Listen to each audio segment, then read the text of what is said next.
안녕하세요. 오늘도 사연살롱을 찾아주셔서 감사합니다. 요 몇 년간 검사의 권한에 대해 말이 많았죠. 우리나라 검사들의 권한이 워낙 막강하여 축소할 필요가 있다는 얘기도 많이 있었죠. 하지만 그 권한 자체가 문제 있다고 보진 않아요. 현명한 검사가 본인의 권한을 사회의 정의를 위해 사용한다면 문제 없을지 않을까 싶네요. 팔은 안으로 굽는 걸까요? 제가 30대 초반의 여자 검사거든요. 대형 로펌 다니는 변호사들의 억대 연봉에 비하면 상대적으로 적은 월급이지만 지금도 대한민국에서 나쁜 짓 하는 놈들을 잡아 기소하는 일을 하고 있답니다. 한마디로 나쁜 놈들 깜빵에 쳐넣는 역할을 하는 거죠. 저도 제 권한을 사적으로 절대 이용하고 싶지 않았어요. 하지만 한 남자와 그 집 사람들이 절 그렇게 몰아갔네요. 찢어지게 가난한 집안에서 태어나 어려서부터 순대 팔아 절 힘들게 키워준 우리 할머니와 절 돈 없다고 개무시했거든요. 그게 죄라기보단 상견례 자리에서의 그 일을 시발점으로 남친의 집안이 몇십 년간 저지른 비리들을 까발려 콩밥 좀 먹였더랬죠. 나쁜 짓 하면 감옥 가는 게 당연한 이치니까요. 그게 사회 정이 맞는 거죠. 제가 너무 특별하고 소중한 우리 할머니에게 모욕을 주다니 지금 생각해도 분하네요. 그쪽 집안과 인연을 끄는 지금은 제 속이 다 후련합니다. 날씨가 점점 좋아지니 쉬는 날 데이트도 좀 하고 꽃놀이도 하고 싶네요. 저는 이 채널을 알진 못했는데 할머니께서 즐겨 들으시는 채널이 사연살롱이더라고요. 가끔 들으면 웃기도 하고 화도 나고 할머니께서 왜 좋아하시는지 알겠더군요. 그래서 저희 인생 이야기를 사연살롱에 풀어보고자 합니다. 저희 엄마는 탈북자 출신이셨어요. 정말 우연한 계기로 목숨을 걸고 탈북을 감행하셨고 몇 번의 고비를 넘겨 결국 한국으로 오실 수 있었죠. 그러므로 한국엔 가족 친지들이 아무도 없었고 고아나 다름없는 처지였죠. 돈이라도 좀 있었다면 뒷구멍으로 물어물어 북에 있는 가족들과 연락도 하고 돈도 송금해주고 그럴 텐데 무일푼이니 그럴 수도 없었고요. 할머니 말에 의하면 며느리인 우리 엄마는 늘 북녘을 바라보며 눈물 지었다고 하네요. 사실 엄마에 대한 정보는 다 할머니로부터 들은 거예요. 전 엄마 아빠에 대한 기억이 거의 없거든요. 심지어 제 인생의 첫 기억이 바로 엄마 아빠의 사망 당시 장면이에요. 너무 비극적이죠? 분명 그 전 기억도 있었을 텐데 엄마 아빠가 사고로 돌아가신 그 장면이 너무 강렬해서 그 전 기억은 다 잊혀져 버렸나 봐요. 저희 아빠는 알코올 중독자였다고 해요. 하루 종일 술 먹고 아무데나 뻗어서 자다가 동상 걸려 돌아가실 뻔한 일도 허다했다고 하네요.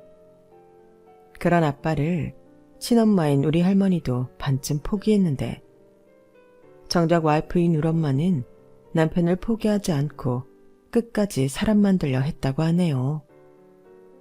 그날도 밤 늦게까지 술 먹고 돌아다니는 아빠를 찾아 나서겠다며 엄마는 집을 나섰죠. 하필 6살이었던 제가 안 자고 엄마를 따라가겠다고 떼를 써서 함께 살던 할머니까지 온 가족이 총출동하게 됐죠. 그날 술에 완전히 꽐라가 된 아빠가 대자로 뻗어 자고 있던 곳이 어디였는 줄 아세요? 바로 6차선 도로 한복판이었어요. 놀란 엄만 아빠를 끌고 오기 위해 도로 정중앙으로 달려나갔고 뒤따라오던 할머니는 인도에서 절 끌어안고 계셨죠. 제가 엄마를 따라 도로로 뛰쳐나가겠다며 마구 떼를 썼거든요. 그 순간 저 멀리에서 굉음과 함께 엄청난 크기의 트럭이 우리 엄마 아빠를 향해 돌진했어요. 트럭의 눈부신 헤드라이트가 아직도 생생히 기억나요. 대자로 뻗어있던 저희 아빠는 깔려버렸고 저희 엄마는 붕 떴다가 쿵 하고 떨어졌죠. 그 모습을 저와 할머니는 눈앞에서 목격했고요. 그게 엄마 아빠에 대한 처음이자 마지막 기억이라는 사실이 너무 비극적이죠. 그 후론 잘 기억이 나지 않아요.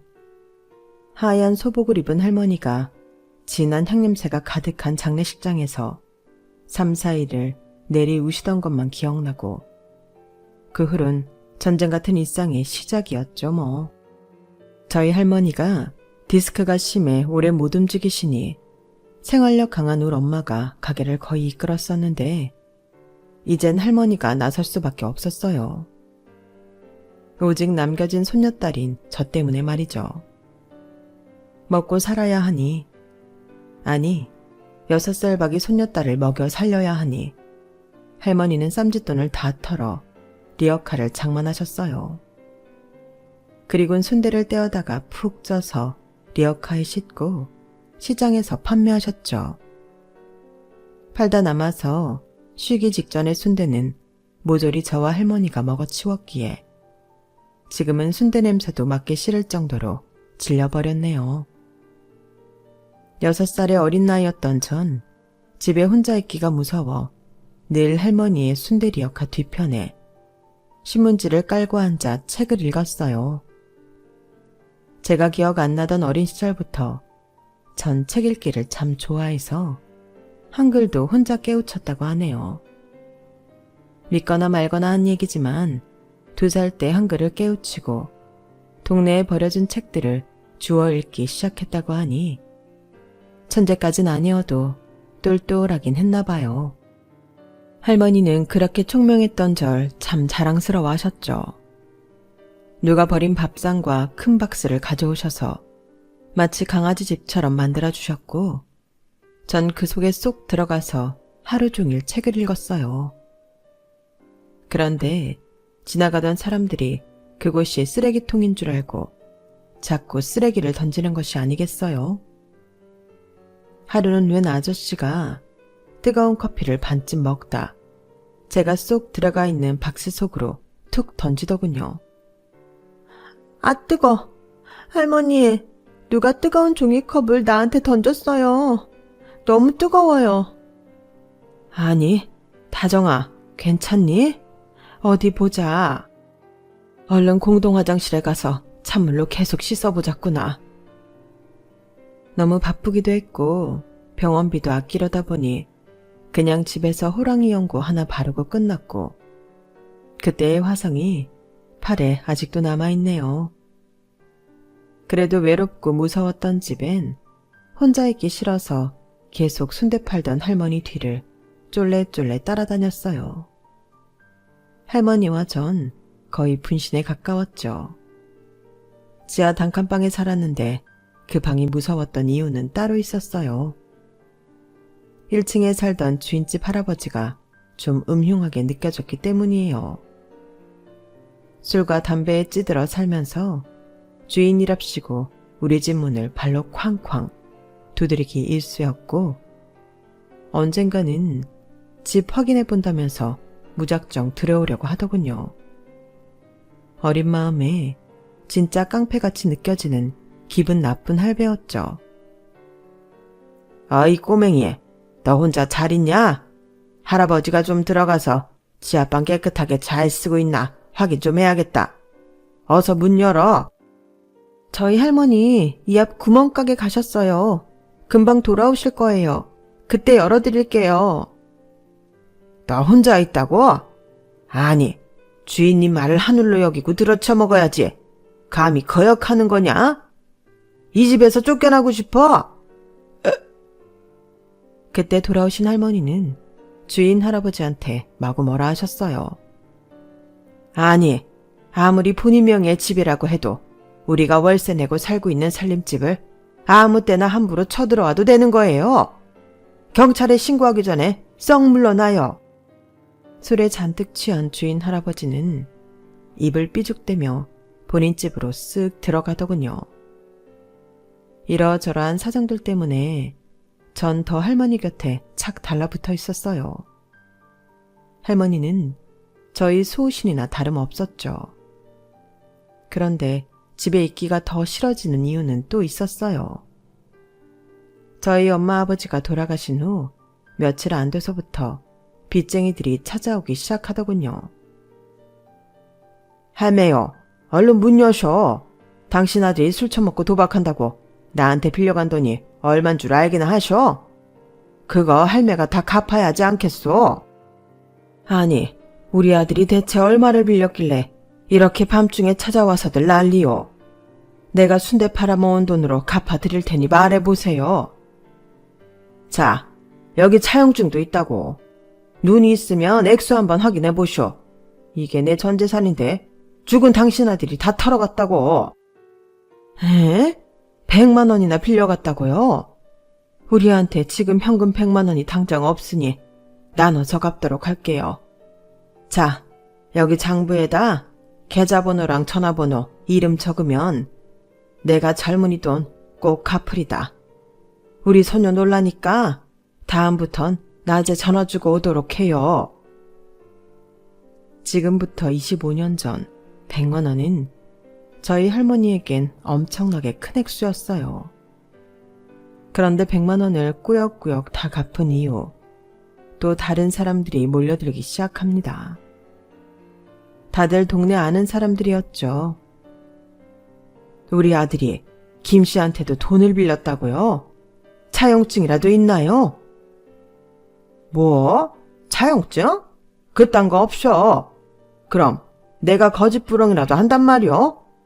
나한테 무려 500만 원이나 빌렸으니 얼른 갚으셔. 안 그러면 내가 매일 밤 여기 찾아와서 이 집안 다 들어 엎어버릴 테니. 동네에 소문이 났던 건지 우리 할머니한테 모르는 사람들의 빚독촉이 날이 갈수록 심해졌죠. 밤에 와서 저와 할머니의 잠을 깨우고 상며 밥솥을 들어 엎기도 했답니다. 그땐 바보같이 경찰에 신고할 생각도 못했어요. 그게 다 우리 아빠가 진짜로 진 빚인지도 모른 채 갚아 나가다가 한계에 부딪히고 말았죠. 할머니는 두 손 두 발 다 들고 비장한 표정으로 저에게 계획을 말씀하셨어요. 다정아, 안 되겠다. 이 동네에 계속 살다간 순대 팔아 모아놓은 돈 다 털리게 생겼어. 우리 서울로 몰래 도망가자. 할머니가 나중에 전학 절차는 다 밟을 테니 일단 우릴 아무도 모르는 곳으로 가자. 그 말을 듣자마자 어린 저의 마음은 콩닥콩닥 거렸어요. 약간 두렵기도 했고 서울이 미지의 세계처럼 느껴지기도 했거든요. 그렇게 할머니와 저는 야반도주를 했어요. 옷가방 하나 딸랑 들고 밤기차를 타고 서울로 향했죠. 아쉽지만 리어카와 순대 찌는 들통은 집에 버려두고 몸만 싹 빠져나왔어요. 어차피 지하 월세집은 보증금 10만 원 뿐이었기에 그냥 포기하고 서울로 향한 거죠. 그 지하방이 진짜 귀신의 집처럼 소름 끼치게 싫고 무서웠어요. 일단 곰팡이와 바퀴벌레, 개미, 쥐의 대환장 파티였어요. 아무리 깨끗하고 깔끔하게 살아도 그것들이 출몰하는 걸 막을 수는 없더군요. 아토피가 심했던 저는 늘 허벅지를 벅벅 긁어서 여름에는 피부에서 누런 진물이 나올 정도였죠. 음흉한 알코올 중독 주인 아저씨와 빚쟁이들이 수시로 찾아와 깽판을 부리던 그 지하방. 지금도 그 악몽을 꿀 때면 내가 그 방에서 여전히 사는 걸로 나와요. 아, 상상만 해도 끔찍하네요. 지옥 같던 그곳에서 나와 차가운 밤 공기를 마시며 서울로 올라오는 기차를 탔을 때 오히려 시원섭섭하더군요. 내 곁엔 든든하신 할머니가 계시니 세상 어디도 두려울 것이 없었죠. 할머니는 어릴 적부터 정식 교육은 거의 못 받으셨지만 참 똑똑하셨어요. 우리는 서울로 올라와 일단 단기로 여관방에 머무르며 은행에서 대출을 약간 받아 보증금 70만 원짜리 원룸을 반월세로 계약했어요. 그리고는 다시금 리어카와 손대 들통을 구입하셨어요. 월세도 내야 하고 손녀인 절 먹여 살릴 돈은 벌어야 했으니까요. 제 앞방에서 살다가 무려 7층에 자리 잡은 원룸에서 살게 되니 너무 쾌적하기 그지없었어요. 심지어 엘리베이터는 또 왜 이렇게 세련돼 보이던지요. 원룸 주인 아저씨 몰래 타고 또 타고 했죠. 아무 연고도 없는 서울이었지만 아무도 우리를 괴롭힐 사람이 없던 곳이었기에 더할 나위 없이 아늑하게 느껴지더군요. 초등학교에 입학한 후로는 더 이상 할머니께서 순대 파는 곳에 졸졸 따라다니지 않았고 집에서 집 청소도 하고 밥솥에 밥도 안 쳐놓는 등 제법 철이 들게 행동했던 것 같아요. 책을 좋아하기도 했지만 집에서 혼자 할 게 없으니 주워온 밥상에서 계속 공부만 했어요. 겨울방학이 되면 초등학교든 중고등학교든 학교 앞에 학생들이 버린 책들이 산처럼 쌓여 있었죠. 이때가 기회다 싶어 집에서 커다란 자루를 가져다가 싹 다 쓸어왔어요. 학년에 상관없이 말이죠. 덕분에 초등학생 때 이미 중고등학교 과정을 홀로 마스터할 수 있었던 것 같아요. 모르는 건 학교 선생님께 가져가 여쭤보기도 했고요. 근데 요즘 선생님들은 김영란법 덕분인지 촌지도 잘 안 받으시고 체벌도 없어졌다죠. 그런데 저 학교 다닐 때만 하더라도 체벌이며 촌지, 차별이 일상일 때였어요. 한 번은 이런 일이 있었죠. 제가 중학교 1학년 때 고등학생용 교과서를 들고 담임 선생님께 찾아가 모르는 부분을 여쭤봤어요. 어린 맘에 저는 벌써 어려운 부분을 공부하는 학생인 저를 칭찬해 주실 줄 알았어요. 학교에서 평소에 정말 착한 모범생이었거든요. 그런데 담임의 반응은 제 예상과는 전혀 다르더군요. 야 정다정, 네가 반에서 1등이면 선생님들 회식비 한 번 정도는 쏴줘야 하는 거 아니야? 니네 부모는 대체 뭐 하는 사람들이야? 학교에 한번 찾아오지도 않고 말이야. 저희 부모님 다 돌아가시고 저 할머니와 함께 사는데 시장에서 순대 파시느라 항상 바쁘셔서요. 죄송해요 선생님. 당최 뭐가 죄송한지 전혀 이해가 안 됐지만 다짜고짜 큰 소리로 윽박지르는 담임 앞에서 일단 머리를 조아리며 사죄했어요. 아 맞다. 가정환경조사서에 네 할매랑 둘이 산다고 했지? 돈 한 푼 나올 구멍 없는 집안이겠구만. 아, 옆반 1등 학생은 걔네 엄마가 금은방에서 선생한테 금은부화를 바친다던데. 에휴, 이래서 잘 사는 동네에서 교사질을 해야 하는데 깝깝하네 정말. 야, 그리고 네가 아직 중학생인데 왜 어려운 고등학교 문제를 갖고 와서 난리야. 나 바쁘니까 얼른 집에나 가. 전 너무 충격적이었어요. 학생들을 가르치는 교사라는 사람이 저렇게 돈만 밝혀서야 되겠나 싶었죠. 너무 부조리하게 느껴졌어요. 사실 우리 엄마 아빠 죽었다니까 차용증 없이 냅다 돈 갚으라며 찾아왔던 그 빚쟁이를 볼 때부터 이건 말도 안 된다는 생각이 들었어요.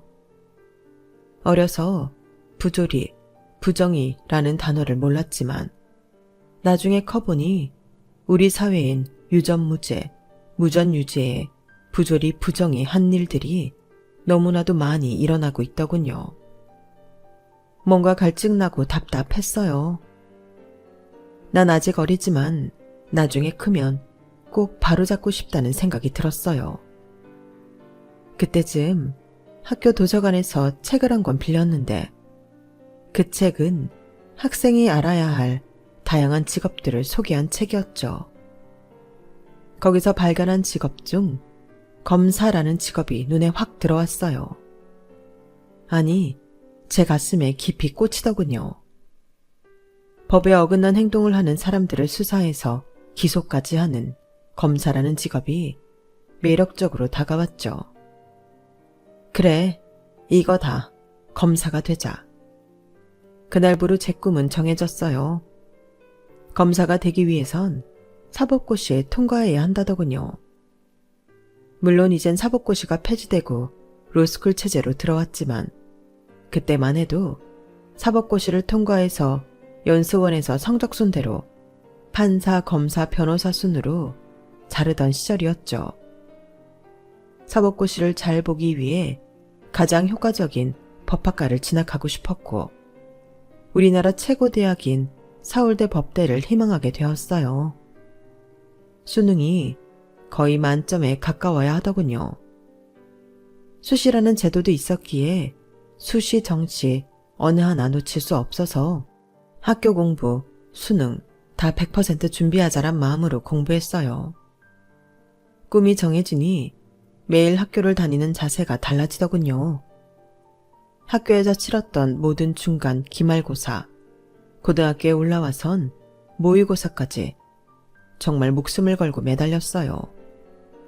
1등이 아닌 만점을 향해 전력 질주했어요. 나보다 잘하는 친구가 내 라이벌이 아니라 매일매일을 어제 내가 있던 공부 시간보다 1분 1초라도 늘리는 게 목표였죠.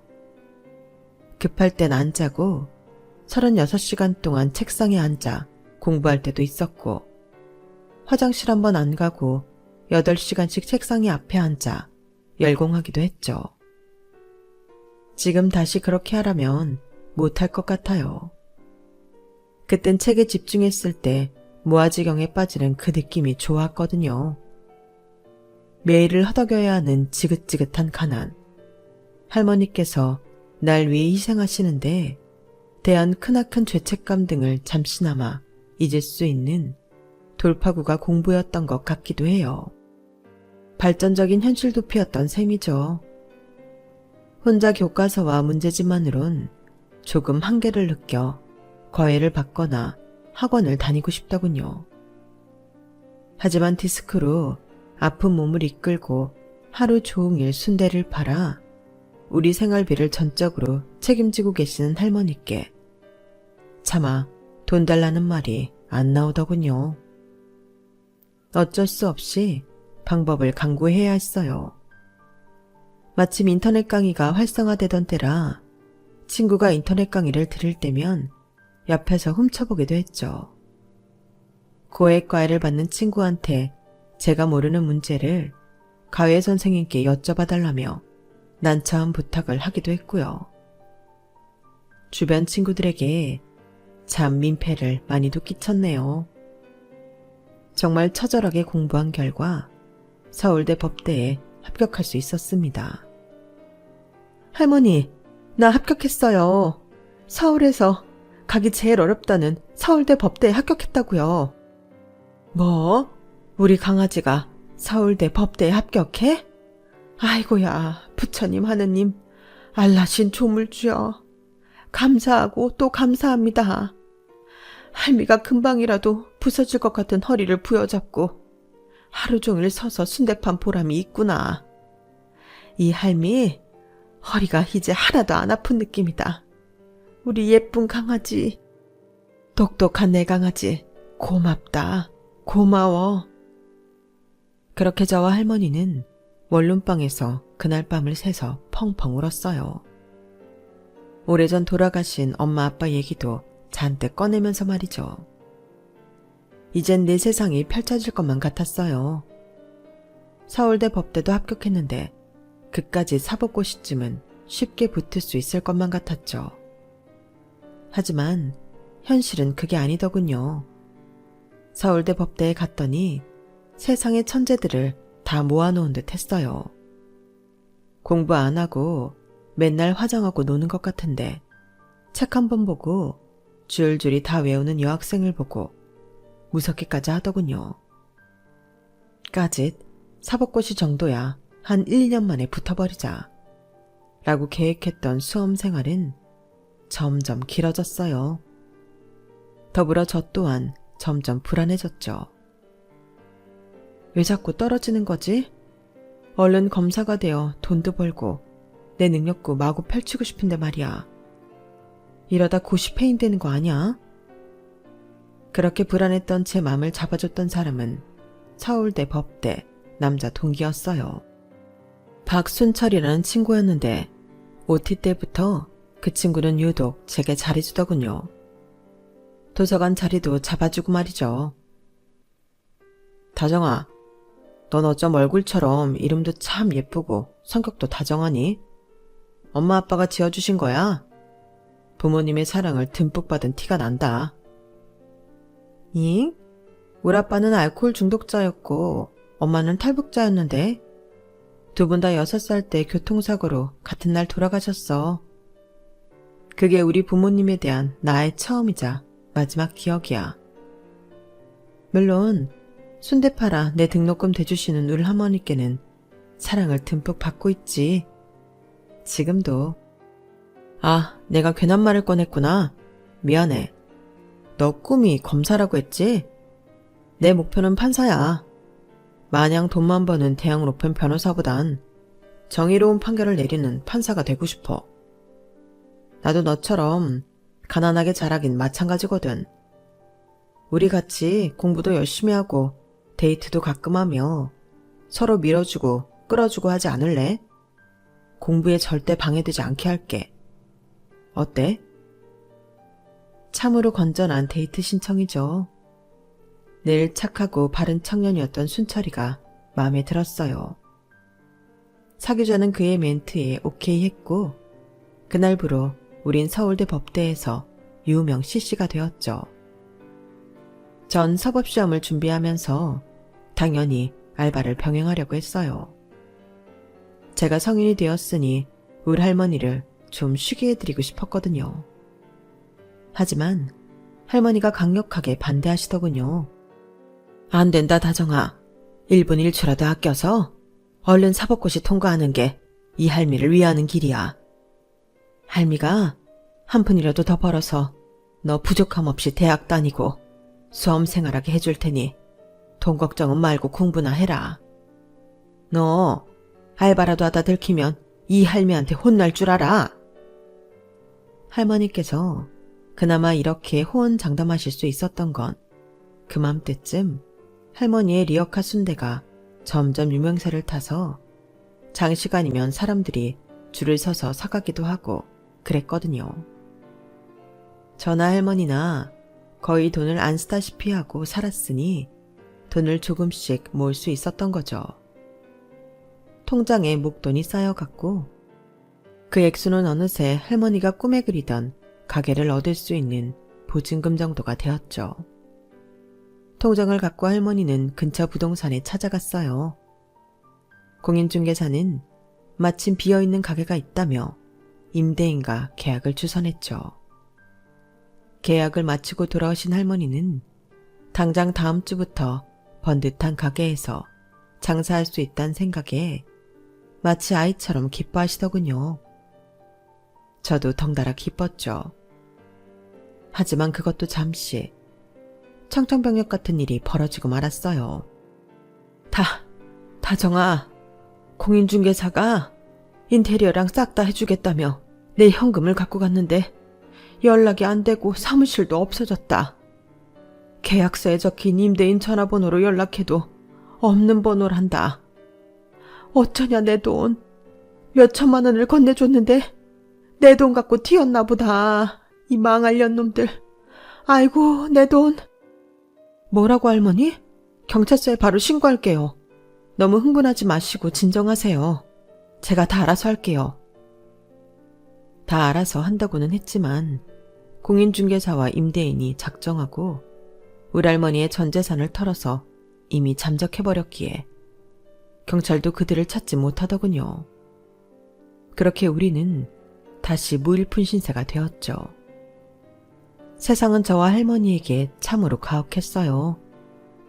사람과 사회 시스템에 대한 신뢰가 처참히 무너져버린 순간이었죠. 그런데 사람을 믿지 못하게 되는 사건이 또 하나 벌어집니다. 제가 사법고시에 합격한 직후에 말이죠.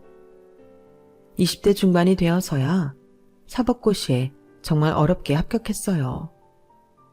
서울대 법대에 합격했을 때처럼 할머니와 남자친구인 순철이와 기쁨을 함께했죠. 순철이도 저와 같은 차시에 합격했거든요. 하지만 서로 울고 불며 부둥켜 안고 축하했던 순간은 잠시, 한 일주일쯤 지나자 남친은 연락이 잘 안 될 정도로 차갑게 변해버렸어요. 순철아, 무슨 일 있어? 사법연수원 갈 준비하는 거야? 왜 이렇게 연락이 안 돼? 순철이는 차분하게 말했어요. 다정아, 잘 들어. 나 다른 여자랑 선 봤어. 중소화장품 기업 회장 딸인데 나보다 7살 연상이야. 30대 중반을 달려가는 나이이니 여자 쪽에선 급한가 봐. 당장 약혼부터 하고 연수원 졸업 후 결혼하자네. 집안 재산이 900억이 넘어가는데 외동딸이니 전부 상속받을 수 있을 것 같아. 그 집 사위로 들어가면 전부 내 재산이지 뭐. 뭐라고? 지금 내가 무슨 말을 들은 거야? 아니, 합격한 지 일주일 만에 날 차버려? 너 돈이고 뭐고 정의로운 판사가 되고 싶다며? 그 꿈 다 어디 갔어? 왜 이렇게 딴 사람이 된 거야? 판사 월급 알잖아. 판사 생활하면서 지금까지와는 다르게 좀 럭셔리하게 살려면 처갓돈이 필요할 것 같아. 너도 알다시피 가난이란 정말 지긋지긋한 거잖아. 이런 기회에 신분 상승하지 않으면 또다시 시궁창 같은 삶을 살아야 할지도 모르지. 놓치고 싶지 않아.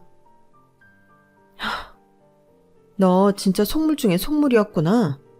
그동안 순진한 척 고고한 척 하느라 그 시커먼 본심을 어떻게 숨기고 살았냐? 뭐 나도 너 정도 능력은 있으니 네가 딱히 아쉽진 않다만 정말 무섭다 야. 그래, 잘 먹고 잘 살아라 이 나쁜 새끼야. 그렇게 전화를 딱 끊고 전화번호를 지워버리는데 하염없이 눈물이 나더군요. 이놈의 세상은 내가 심지어 죽을 똥을 싸고 사법고시에 합격했는데도 내게 시련과 고통을 주는구나. 언제쯤 난 행복하고 여유로워질 수 있을까? 별별 생각이 다 들었죠. 그렇게 무거운 마음을 안고 연수원에 들어갔어요. 크리스마스 이브날 밤에 혼자 연수원 근처를 거닐고 있었어요. 워낙 사람들이 북적여서 딱히 무섭진 않았지만 명치 끝이 아릴 만큼 외롭더군요. 그런데 갑자기 제 숄더백을 확 낚아채고는 굉음을 내며 오토바이가 슝 가버리더군요. 저는 백을 놓치지 않으려고 끝까지 잡다가 그만 땅바닥에 처박히고 말았어요. 그때 저와 가까이 있던 한 남자가 전력 질주를 해서 오토바이를 쫓아갔어요. 속으로 뭐지? 란 생각이 들었죠. 그런데 엄청나게 빠른 스피드로 오토바이 꽁무니까지 쫓아간 그 남자는 발로 오토바이 타이어를 뻥 찼고 그러자 날치기범이 제 가방을 던져버리고는 더 빨리 질주해서 도망가버리고 말더군요. 너무 순식간에 일어난 일이라 정말 당황스러웠죠. 빠르게 절 도와준 남자에게 쫓아가 연신 감사의 절을 했어요. 아, 고맙습니다. 근데 다치면 어쩌시려고 그랬어요? 괜찮으세요? 당장 경찰 부를게요. 지금 병원 가봐야 하는 거 아니에요? 아, 제가 왕년에 100m 달리기 선수여서 더 빨리 쫓아갈 수 있었는데 아쉽네요. 전 괜찮습니다. 가방이라도 되찾으셔서 다행이네요. 참, 요즘 세상에 퍽치기도 다 있네요. 제 가방 속 지갑에 딸랑 3,000원이 전부인데 대체 뭘 훔쳐가려고 한 거지? 크리스마스 이브라 흥분했나? 여튼 미친놈이네요. 다시 한번 감사드립니다. 말을 참 재밌게 하시네요. 저쪽 벤치에 앉아서 잠깐 쉬어도 될까요? 오랜만에 뛰었더니 힘드네요. 그렇게 저와 그 슈퍼맨 같던 남자는 공원 한켠 벤치에 앉아 얘기를 나누게 되었어요. 그런데 무뚝뚝한 성격인 저와는 다르게 그 남자는 제잘제잘, 얘기도 참으로 맛깔나게 잘하더군요. 푹 빠져서 듣고 있었는데 한 3시간 동안 그 남자가 살아온 인생이며 가정 환경까지 다 알게 되었어요. 오랜만에 느껴보는 흥미로운 감정이었죠. 김민기, 이 남자는 저와 동갑으로 화학회사를 운영하는 집안 외동아들이더군요. 어렸을 적 마라톤 선수 생활을 잠깐 한 적도 단순 취미였고요. 여튼 저와는 180도 다르게 부유한 삶을 살아온 사람이었지만 위화감 없이 참 털털한 사람이었죠. 저 민기 씨, 이제 제 이야기를 좀 해도 될까요? 3시간 동안 한자리에서 민기 씨의 살아온 이력을 다 듣게 되었네요. 아, 죄송해요. 제가 말이 좀 많은 남자여서 실례를 범했네요. 다정 씨는 뭐 하는 분이에요? 아직 대학생인가요? 전 서울대 법학과 졸업하고 사법고시 합격해서 현재 이 근처 연수원 다니고 있어요. 부모님은 어렸을 적 돌아가셨고 할머니께서 리어카에서 순대 팔며 절 지금껏 키워주셨죠. 여튼 지금은 검사가 꿈이네요. 와, 대박 멋져요. 아니, 이 정도 미모에 공부까지 잘할 줄은 상상도 못했는데 서울대 법대라고요? 검사? 완전 천재 아니에요? 대박. 다정씨, 저랑 사겨요. 네? 검사랑 사귀는 게 로망이었나 보죠? 민기씨도 부잣집 황태자면 인기 좀 많았을 것 같은데 만나는 여자마자 다 사귀자고 하는 거 아니에요? 아니, 그냥 만나는 거 말고 우리 결혼을 전제로 진지하게 사귀자고요. 내가 3시간 동안 내 얘기만 주저리 한 게 아니고 다정씨의 눈에 퐁당 빠져들었답니다. 이런 느낌 처음이네요. 누가 보면 너무 닭살스러운 멘트겠지만 우리 둘은 그날 불꽃이 파박 하고 튀었던 것 같아요. 벤치에서 일어나 집으로 향할 땐 손잡고 갈 만큼 삽시간에 가까워졌죠. 그날부터 커플 1일차가 되었던 건 당연했고요. 사귀다 보니 남친으로서 이 남자는 모든 게 완벽했지만 딱 하나 걸리는 게 있더군요. 저한테 너무 큰 집착을 한다는 거였어요. 마치 스토커처럼 말이죠. 어느 날은 요즘은 잘 없는 유선전화를 집에 설치해 준다더군요. 아주 비싸고 좋은 걸로 설치해 놓고서는 시도 때도 없이 전화를 했어요. 여보세요? 아, 나 방금 집에 들어왔는데 왜 전화했어? 무슨 일 있어? 무슨 일 있어야 전화하나? 우리 헤어지고 딴 데로 안 새고 집에 잘 들어갔나? 확인차 유선전화로 한 거지 뭐. 사랑해 자기야. 그럼 씻고 이따 잠들기 전에 다시 전화할게. 공부하느라 바빠서 전화를 못 받을 때면 부재중 전화가 99통씩 와 있더군요. 이대로는 안 되겠다 싶었죠. 사법연수원 공부에 온 힘을 쏟는 것만으로도 벅찼기에 남친에게 이별을 고했죠. 그랬더니 대뜸 차가 쌩쌩 달리는 도로에 가서 대자로 뻗는 게 아니겠어요. 그 순간 제 생애 첫 기억인 알코올 중독 아빠의 사망 사건이 오버랩됐어요. 술에 꽐라가 되어 도로 한복판에서 대자로 뻗어 자다가 도와주려던 엄마까지 교통사고로 죽게 만든 그 사건. 그걸 현 남친이 그대로 재현하고 있었죠. 사람을 죽게 만들 순 없다는 생각에 일단 이별을 취소했어요. 알았어. 얼른 이리 돌아와. 그거 범죄야. 그 전에 차에 치여 자기가 죽을 수도 있다고. 미쳤어? 헤어지자 말 취소할게. 얼른 이리로 와. 그렇게 억지로 다시 재회하게 된 남친과 저는 몇 년을 더 사귀었고 전 연수원을 우수한 성적으로 졸업하고 어렸을 적부터 꿈에 그리던 검사에 임용되었죠. 새내기 검사로 일하던 중 남친 부모님께서 회장으로 있는 화학회사의 비리 사건이 저희 부서로 배정되었다는 사실을 알게 되었어요. 공정한 수사가 어려울 것 같다는 이유로 상사분께 말씀드려 빠지게 되었지만 모든 진행 상황을 유심히 지켜보고는 있었죠. 우려스러운 마음에 사실관계도 다 파악하고 있었고요. 남친이 자꾸 결혼 얘기를 꺼내고 있던 시점이었거든요. 예비 시댁의 일이니 걱정스러운 건 당연했죠. 그런데 제 혼을 쏙 빼놓는 사건이 또 하나 발생하고 말았어요. 자꾸 복부가 아프다던 할머니께서 동네 병원을 다녀오시더니 신장암 사기 판정을 받으신 거였어요. 뭐라고 할머니? 그게 사실이야? 안 돼. 나한텐 할머니가 전부라고. 할머니까지 돌아가시면 진짜 난 고아라고. 다정아, 의사 말을 믿어야지 어쩌겠니. 사람은 누구나 다 죽는 거다. 너무 슬퍼 말아라. 우리 강아지가 훌륭한 검사까지 되는 걸 보고 죽는다니. 이 할미는 더 욕심 없다. 안 돼, 할머니. 이대로 있을 순 없어. 우리나라 큰 병원 다 돌아다니면서 재검 받아봅시다. 치료법이 있으면 외국에 나가서라도 치료받자고요. 그렇게 온갖 수단과 방법을 가리지 않고 할머니를 완치시키는 게 저의 목표였죠. 남친에게 상황 설명을 하고는 상견례 일정 잡는 것은 뒤로 미뤘어요.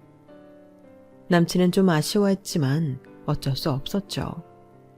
그런데 너무 간단하게 문제가 해결돼 버렸어요. 동네 병원에서 오진을 한 거였죠. 신장에 단순히 양성종양이 있었던 거였어요. 할머니, 너무 다행이야. 그래도 하늘이 우릴 버리진 않았구나. 감사합니다. 검사인 내가 동네 병원 다 고발해버릴까 보다. 할머니, 사람을 갖고 논 거잖아. 저 어머니가 뭐 그따위야. 아서라, 다정아. 말기암이 아닌 게 어디니? 그냥 넘어가자꾸나. 말년에 이런 행운이 다 있구나. 이 소식을 들은 남친은 다시금 상견례 날짜를 잡았고 드디어 당일이 되었어요. 평소에 남친으로부터 인자한 성격에 교양과 상식을 갖춘 부모님들이라 들어서 내심 기대가 가득했죠. 대면하기 바로 전까진 말이죠. 그런데 앞불사 저의 기대는 산산조각나고 말았어요. 여태 살아오면서 그런 어른들은 처음 봤기 때문이죠. 고급 레스토랑 룸 바닥에 가래침부터 시원하게 뱉고 상견례를 시작하더이다. 아우, 오늘 미세먼지가 많은가? 웬 카레가 이렇게 나와? 거기 할매랑 아가씨가 먼저 가 있었구만 그래. 가난하면 부지런하기라도 해야지. 할매, 여지껏 순대 팔아 생활한다며? 그래서 그런가? 돼지 비린내가 진동을 하네. 구려. 저와 할머니는 적잖이 당황했어요. 더 황당한 건 태어난 남친의 반응이었죠. 저게 과연 교양과 상식이 넘친다는 사모님의 행동이 맞나? 혼란스러울 정도였어요. 어머님, 아무 냄새도 안 나는데? 혹시 돼지국밥이라도 드시고 오셨나 봐요. 오히려 어머님 아버님께서 오시니 국밥 냄새가 나는 듯하네요. 뭐야? 너 내 뒤를 밟기라도 한 거야 뭐야? 남편이랑 돼지국밥 먹고 온 거 어떻게 알았어? 첫 만남에 예비 시모한테 냄새 난다는 둥 아주 싹수가 노랗구만. 그건 그렇고 돈도 없는 할매가 있어봤자 얘네들 결혼하는데 하등의 도움도 안 될 텐데. 뭐 손녀딸한테 물려줄 세산 한 푼 없을 거 아니에요. 그건 그렇고 얼마 전에 말기암 오진 받았다면서요? 차라리 오진 아니고 진짜 말기암이었으면 빨리 짐 하나 덜 걸 그랬지 뭐. 이러나 저러나 손녀딸이 검사니까 돈은 별로 못 벌어도 할매가 죄지어도 깜빵은 안 가겠네 그려? 전 제 귀를 의심했어요. 지금껏 내게 부모님보다 더한 희생을 해준 하나뿐인 내 할머니한테 뭐라고? 전 눈이 돌아버렸죠. 살면서 사람에게 가장 큰 분노를 느꼈던 것 같네요. 고급 레스토랑이었기에 우리 주문 들어주러 온 직원을 내보내고 룸의 문을 걸어 잠궜어요. 그리고는 제가 갖고 있는 정보와 권력으로 그들을 차근차근 밟아주었죠. 그런 모욕을 당한 이상 남친과의 결혼 생각도 우주로 떠나버렸고 그 아줌마 아저씨는 더 이상 제게 예비 시부모가 아니었죠. 어이 아줌마, 지금 장난해? 돈 좀 있으면 눈에 뵈는 게 없나 보지? 난 신인검사에 불과하지만 대개 화학회사의 비리에 대해 갖고 있는 정보가 많다고? 난 사적으로 검사의 권력을 사용하고 싶지 않지만 이건 다른 검사에게 배당된 사건의 일부이니 아주 철저한 수사를 의뢰할 순 있지. 당신의 회사에서 도극물에 가까운 화학물질을 무단 방류한 거, 일부러 불법 체류자들만 고용해서 임금도 제대로 안 주고 부려먹다가 사고나도 나 몰라라 한 거, 노동법 다 어기고 고용자 및 하청업체들한테 슈퍼 갑질한 거, 엄청난 세금 안 내려고 벌짓 다 한 거 내가 다 까발려주지. 아는 신문자 기사에게 정성스레 취합해서 드리면 친절하게 기사 써주실 테니 내일자 신문 자세히 보시라고. 어? 아, 마지막으로 돈 없는 사람들도 다 똑같이 존엄한 인간이야. 니네같이 나쁜 놈들이 나쁜 방법으로 돈 벌면 안 돼. 내가 너희 회사 철저히 몰락시켜줄 거야. 대기업도 아니고 깜도 안 되는 중소기업 운영하는 주제에 사람을 깔봐? 참네. 얼른 일어나서 집에 같이 가요, 할머니. 괜히 시간 낭비했네요. 아니, 검사님. 우리 와이프 행태는 내가 사과드릴게요. 우리 회사 한 번만 살려주세요. 안 그래도 요즘 경기가 어려워 오늘 내일 하는 판이니 제발요. 네? 회장님, 와이프 관리 잘하세요. 대개 아드님도 약간 스토커 기질이 있으니 고분고분한 여자 주선해 주시고요. 난 갑니다. 그들 가족 세 사람은 레스토랑 문을 열고 나가려는 제 바지가랑이를 붙잡고 느려졌지만 전 다 뿌리치고 할머니와 유유히 집으로 향했어요. 그렇게 마음이 홀가분할 수가 없었죠. 그 후로 남친 집안 가업은 사회적으로도 사망 선고를 받았고 비리 수사가 급물살을 타 결국 회장인 남친 아버지는 징역을 살게 되었어요. 수십 년간 비리의 온상이었던 중소기업의 수장이었으니 깜빵행은 당연한 수순이었죠. 남친의 스토커 같은 집착이 저에 대한 사랑인 줄로만 알고 결혼을 실행하려 했던 제가 부끄러워지더군요. 해봤자 신문 한 기퉁에 나을 법한 깜냥도 안 되는 주제에 회사의 소인배 주인에게 우리 할머니를 소개시킨 자체가 제 불찰이었죠. 이젠 다 잊고 새 출발하려 합니다. 부족한 저지만 잘 살라고 응원해주세요. 다들 건강하시고 행복하시길 바랍니다. 여러분, 사연 댓글에 응원과 현명한 조언 부탁드려요. 좋아요와 구독은 저에게 큰 힘이 됩니다. 오늘도 좋은 일 가득하세요.